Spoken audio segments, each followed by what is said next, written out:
Hi hello మీ అందరి కోసం నేను ఒక మంచి కథను తీసుకొచ్చేసాను వినండి. పూర్వం మాణిక్యాపురాన్ని మనోహర భూపతి అనే రాజు పాలించేవాడు. ఆయన అన్ని వృత్తుల వారిని సమంగా ఆదరించేవాడు. రాజ్యంలో ఏ వేడుక జరిగినా అందరికీ అవకాశాలు ఇచ్చేవాడు. పండుగ వేళల్లో కళాకారులతో ప్రదర్శనలను ఏర్పాటు చేసేవాడు. సన్మానాలకు సత్కారాలకు లోటు ఉండేది కాదు. ఒకసారి దసరా వేడుకలలో భాగంగా సంగీత కార్యక్రమాలను ఏర్పాటు చేశారు. సంగీత విద్వాన్ రంగరాజు తన బృందంతో కచేరీ ఇవ్వడానికి వచ్చారు. రంగరాజు గొప్ప విద్వాంసుడే కానీ గాన విద్యలో తనని మించిన వారు లేరనే గర్వం కూడా ఉండేది అతనికి. సంగీత విద్వాన్ రంగరాజు సంగీత విభావరి ప్రారంభమైంది. పక్క వాయిద్యకారులలో ఎవరో శృతిబద్ధంగా వాయించడం లేదని కొందరు విద్వాంసులు గ్రహించారు. అపశృతిలో గానం వినలేని ప్రేక్షకులు ఎవరో రంగరాజుకు విషయాన్ని చేరవేశారు. వెంటనే రంగరాజు కోపంతో ఊగిపోయాడు. నా శిష్యులైన వాయిద్యకారులలో లోపం ఉందంటారా? నిరూపిస్తే వారికి ఈ వేదిక మీద నేనే సన్మానం చేస్తానని ప్రకటించాడు. అంతటి విద్వాంసుడితో తలపడలేక చాలామంది మౌనంగా ఉన్నారు.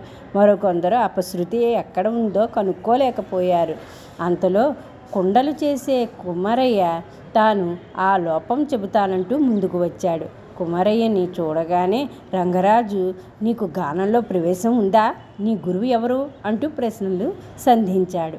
కుమరయ్య తనకు కుండలు చేయడంలో మంచి నేర్పు ఉందని, శబ్దాన్ని బట్టి కుండ పచ్చిగా ఉందా, సమపాళల్లో కాలిందా లేదా చెప్పగలనని అన్నాడు. అప్పుడు రంగరాజు ఆ నేర్పుతో నా గాన విద్యలో లోపాన్ని ఎలా ఎత్తి చూపగలుగుతావో అని ప్రశ్నించాడు. దానికి కుమరయ్య, నాకు సంగీతంలోని శృతిలయలు తెలియవు, కుండలలోని లోపాన్ని కనిపెట్టగలను. మీ పక్కా వాయిద్యాలలో ఒకటి ఘట్టం, దానికి చిన్న రంధ్రం ఉండి ఉండవచ్చు, అందుకనే దాని శబ్దం శృతిలో లేదు అని చెప్పాడు.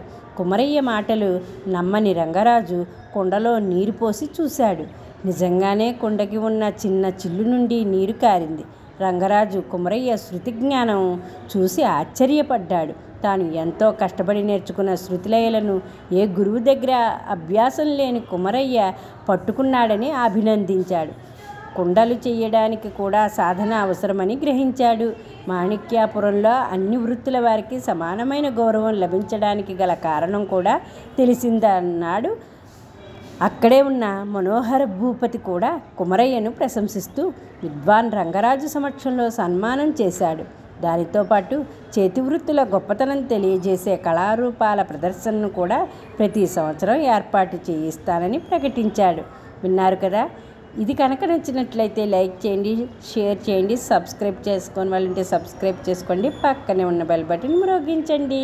మరిన్ని మంచి కథలు మీ ముందుకు తెస్తాను.